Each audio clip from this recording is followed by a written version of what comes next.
Jadoon public school, कक्षा 7, विषय हिंदी वसंत, भाग 2, पाठ 1, हम पंछी उन्मुक्त गगन के। इस पाठ के रचयिता श्री शिवमंगल सिंह सुमन जी हैं। शिवमंगल सिंह सुमन जी का हिंदी साहित्य के क्षेत्र में महत्वपूर्ण योगदान रहा है। इस पाठ में पक्षी की स्वतंत्रता के बारे में दिया है। निम्नलिखित पंक्तियाँ पक्षी के भाव व्यक्त करती हैं।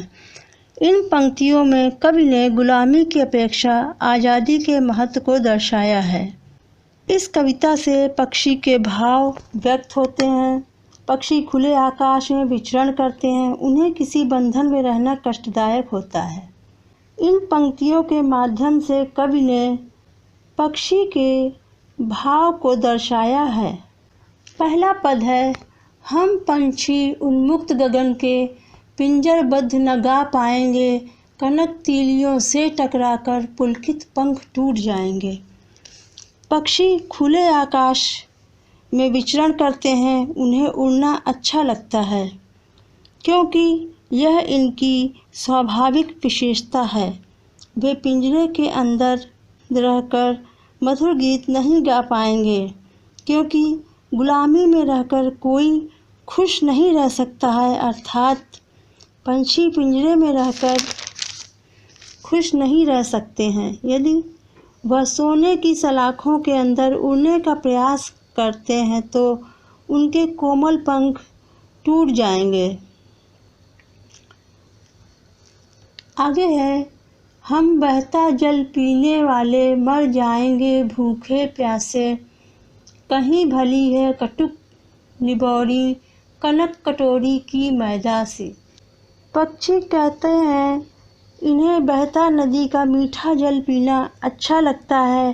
पिंजरे के अंदर गुलामी में रहकर वह भूखे प्यासे मर जाएंगे। वह कहते हैं कि उन्हें सोने की कटोरी की मैदा अर्थात दाना से कहीं स्वतंत्रता में रहकर कड़वी नीम की निबौरी अच्छी लगती है क्योंकि कड़वी नीम की निबौरी वे अपने परिश्रम से पाते हैं और एक डाल से दूसरे डाल पर फुदक करके उनको प्राप्त करते हैं।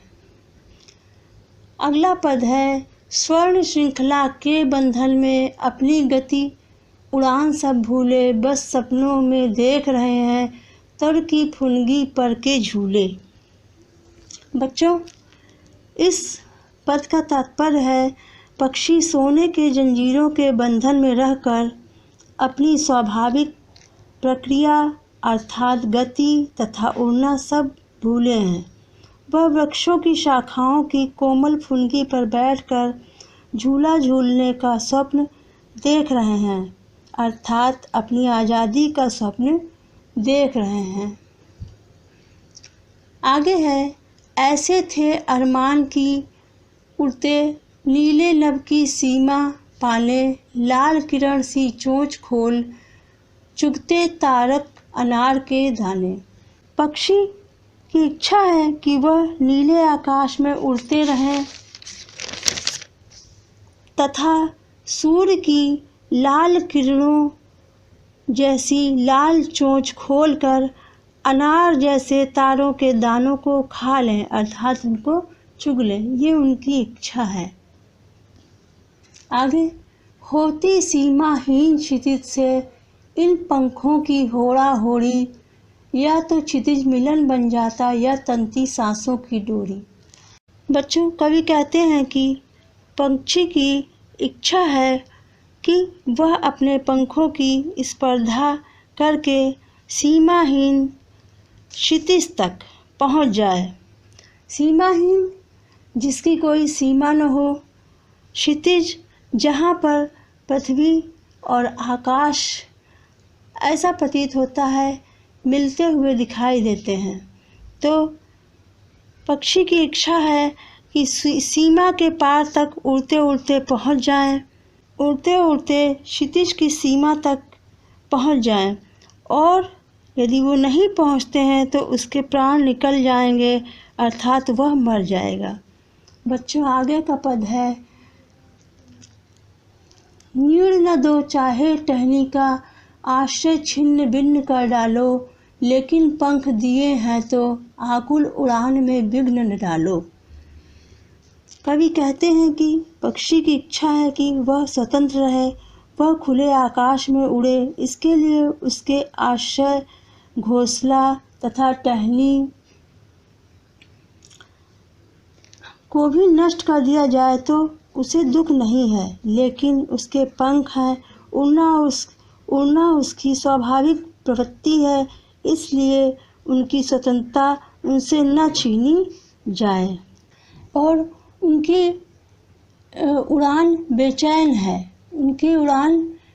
है, जिसमें कि कोई विघ्न डाले, अर्थात उनकी स्वतंत्रता उनसे न छीनी जाए। बच्चों, कवि के कहने का तात्पर्य है कि कोई भी जीव व पक्षी बंधन या गुलामी में रहकर खुश नहीं रह सकता है।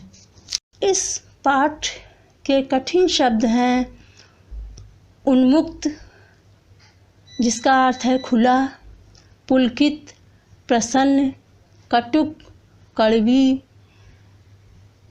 स्वर्ण श्रृंखला, सोने की जंजीर, अरमान, इच्छा, तारक, तारे, होड़ा होड़ी, प्रतिस्पर्धा, तंती सांसों की डोरी, मर जाना, आश्रय, सहारा, ठिकाना, व्यवधान, रुकावट या बाधा, तरु, पेड़ या वृक्ष, कनक, सोना, नीड़, घोंसला, आकुल, उत्सुक, बेचैन, क्षितिज, वह बिंदु जिस स्थान पर धरती और आकाश मिलते हुए प्रतीत होते हैं। इस पाठ से लिए गए प्रश्न हैं, पक्षी कैसे रहना पसंद करते हैं? पक्षी स्वतंत्र होकर के रहना पसंद करते हैं। प्रश्न 2, पक्षी कहाँ नहीं गा पाएंगे? पक्षी पिंजरे की कैद में रहकर नहीं गा पाएंगे, क्योंकि कोई भी परतंत्रता में रहकर खुश नहीं रह सकता है। प्रश्न नंबर 3, पक्षियों को कड़वी निबोड़ी क्यों पसंद है? पक्षियों को कड़वी निबोड़ी पसंद है क्योंकि उन्होंने इसको स्वतंत्र होकर अपनी मेहनत से पाया है। प्रश्न 4, पंछी पिंजरे में बंद होकर क्या भूल गए? पंछी पिंजरे में बंद होकर उड़ना भूल गए। प्रश्न 5, पक्षी सपनों में क्या देख रहे हैं? पक्षी पेड़ की फुनगी पर बैठकर झूला झूलने का स्वप्न देख रहे हैं। प्रश्न 6, पक्षियों की क्या इच्छा है?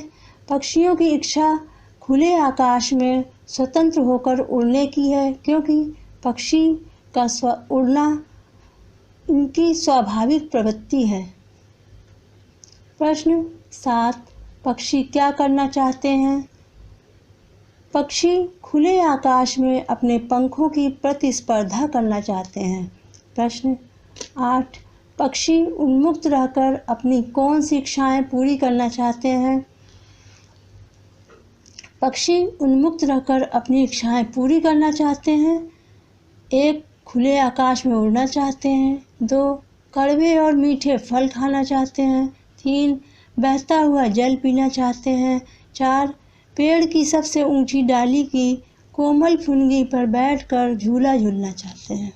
पूर्ण श्रृंखला और लाल किरण सी में रेखांकित शब्द गुणवाचक विशेषण हैं। कविता से ढूंढकर 3 और उदाहरण लिखिए। ये 3 उदाहरण हैं, कनक तीलियों, बहता जल, कटुक निबोरी। पहला है कनक तीलियों। तीलियाँ कैसी हैं? कनक अर्थात सोने की। जल कैसा है? बहता। निबोरी कटुक। निबोरी कटुक है, कड़वी है। 2, भूखे प्यासे में द्वंद्व समास है। इन दोनों शब्दों के बीच में लगे चिन्ह को सामासिक चिन्ह कहते हैं। इस चिन्ह से और का संकेत मिलता है। इस प्रकार के 10 उदाहरण हैं। माता पिता, माता और पिता, सुख दुख, सुख और दुख, गुरु शिष्य, गुरु और शिष्य, अपना पराया, अपना और पराया, राजा रंक, राजा और रंक, पाप पुण्य, पाप और पुण्य, सुबह शाम, सुबह और शाम, भाई बहन, भाई और बहन, रात दिन, रात और दिन, कड़वा मीठा, कड़वा और मीठा। धन्यवाद।